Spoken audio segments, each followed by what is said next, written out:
Olá pessoal, estamos aqui hoje mais uma vez para refletirmos juntos a nossa liturgia do dia, tá certo? E nesse domingo vivemos, o segundo domingo da quaresma, no qual Jesus é apresentado como Filho amado, a quem devemos ouvir.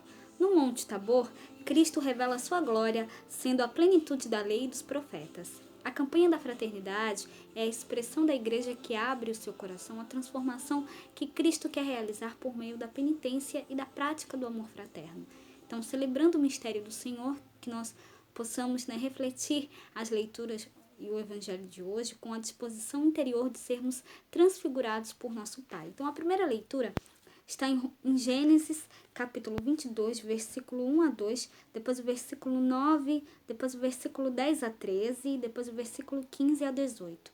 Gênesis, capítulo 22, versículo 1 e 2, depois o versículo 9, depois o versículo 10 a 13, depois o versículo 15 a 18.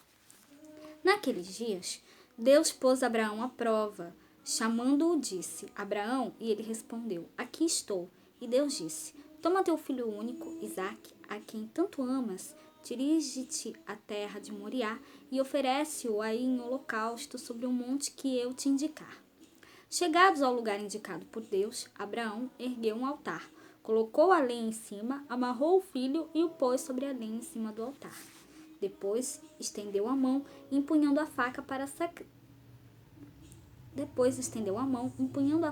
sacrificar o filho. E eis que o anjo do Senhor gritou do céu, dizendo: Abraão, Abraão. E ele respondeu: Aqui estou. E o anjo lhe disse: Não estendas a mão contra o teu filho, e não lhe faças mal algum. Não lhe faças nenhum mal. Agora sei que temes a Deus, pois não me recusaste teu filho único. Abraão, erguendo os olhos, viu um carneiro preso num espinheiro pelos chifres. Foi buscá-lo e ofereceu-o em holocausto no lugar de seu filho. O anjo do Senhor chamou Abraão pela segunda vez do céu e lhe disse: Juro por mim mesmo, oráculo do Senhor, uma vez que agiste deste modo e não me recusaste teu filho único, eu te abençoarei e tornarei tão numerosa a tua descendência como as estrelas do céu e como as areias da praia do mar. Teus descendentes conquistarão a cidade dos inimigos. Por tua descendência serão abençoadas todas as nações da terra, porque me obedeceste. Então, a primeira leitura, fala, sobre o sacrifício do nosso pai Abraão, Deus colocou ele à prova, e Abraão, ele obedeceu a Deus, fez a vontade de Deus. Claro que Deus não queria que Abraão matasse o seu filho, ele só fez isso para colocar Abraão à prova, para ver se Abraão realmente faria a vontade dele. E aqui ele fala: agora sei que temes a Deus, pois não. O anjo, fala aqui através, fala para Abraão: agora sei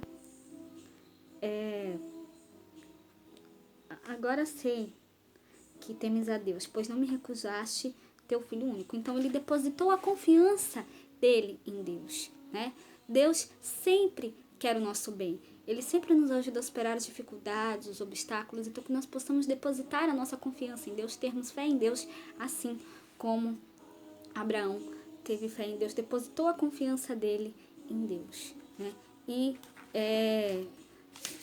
acabou sendo abençoado cada vez mais.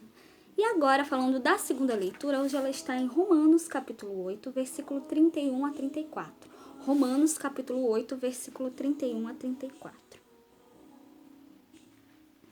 Irmãos, se Deus é por nós, quem será contra nós? Aquele que nem mesmo a seu próprio filho poupou, antes o entregou por todos nós, como não nos dará também com ele todas as coisas? Quem intentará acusação contra os escolhidos de Deus? Pois é Cristo quem morreu, ou antes quem ressuscitou dentre os mortos, o qual está à direita de Deus, e também intercede por nós. Quem nos separará do amor de Cristo? Então, que nós possamos depositar a nossa confiança em Deus, porque Ele deu o seu Filho único para salvar a humanidade. Então, se Deus é por nós, quem será contra nós, né? São Paulo fala aqui aos romanos, né? Que a gente possa, né, sempre, cada vez mais, depositar a nossa confiança em Deus, Ele louvá-lo e glorificá-lo. Ele deu o seu Filho único para salvar a humanidade e Ele ressuscitou ao terceiro dia. Então, que nós possamos louvá-lo e sempre glorificá-lo e dar testemunho da sua palavra e do Evangelho de Cristo. Dar testemunho do reino a todos. E agora, falando do Evangelho, hoje ele está em Marcos, capítulo 9, versículo 2 a 10. Marcos, capítulo 9, versículo 2 a 10.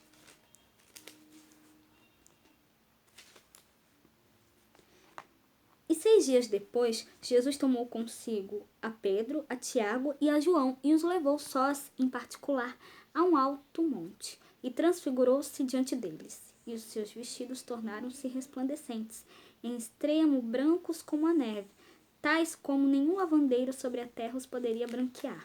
E apareceu-lhes Elias com Moisés e falavam com Jesus. E Pedro, tomando a palavra, disse a Jesus: Mestre, bom é que nós estejamos aqui e façamos 3 cabanas, uma para ti, outra para Moisés e outra para Elias. Pois não sabia o que dizia, porque estavam assombrados. E desceu uma nuvem que os cobriu com a sua sombra, e saiu da nuvem uma voz que dizia: Este é o meu filho amado, a ele ouvi. E tendo olhado em roda, ninguém mais viram, senão só Jesus com eles. E descendo eles do monte, ordenou-lhes que a ninguém contassem o que tinham visto, até que o Filho do Homem ressuscitasse dos mortos. E eles retiveram caso entre si, perguntando uns aos outros que seria aquilo ressuscitar dos mortos. Então, a transfiguração descrita no caminho da cruz ajudará os discípulos de sempre a entender que antes da luz da Páscoa, todos experimentarão a noite do sofrimento e das crises, mas não sem o socorro divino. Na montanha, Jesus aparece glorioso diante dos discípulos. A montanha parece aludir ao Monte Sinai, local onde Deus se manifestou a Moisés, declarando qual era a sua vontade, a sua lei. As vestes resplandecentes de Jesus, note-se que em Mateus e em Lucas o foco não está nas vestes, mas no rosto brilhante. Podem aludir tanto às vestes brancas quanto à pele brilhante do rosto de Moisés envolvido pela luz divina. Em Êxodo capítulo 34, versículo 29 a 35. Tudo isso mostra a participação de Jesus no mundo divino. Apareceu-lhes Elias e Moisés falando com Jesus. Elias, profetas, e Moisés, lei. A síntese do Antigo Testamento. É clara a intenção do evangelista em afirmar que as Escrituras, lei e os profetas, ensinaram desde sempre qual era o caminho da glória do Messias, a cruz.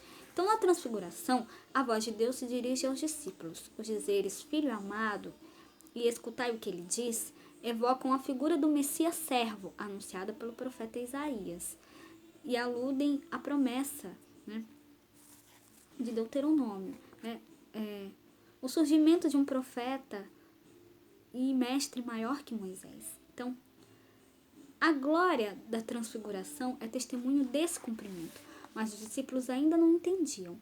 Ao descerem da montanha, comentavam entre si o que queria dizer ressuscitar dos mortos. Então, que nós possamos entender, né, e dar testemunho do Cristo ressuscitado a todos.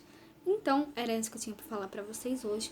Muito obrigada a todos por curtirem, por comentarem. Aqueles que só assistem mesmo também agradeço. Espero que vocês tenham gostado dessa reflexão de hoje. Espero encontrá-los todos aqui amanhã, segunda-feira, se Deus quiser, para continuarmos refletindo cada vez mais as leituras da Sagrada Escritura. Então, muito obrigada a todos e até a próxima, se Deus quiser.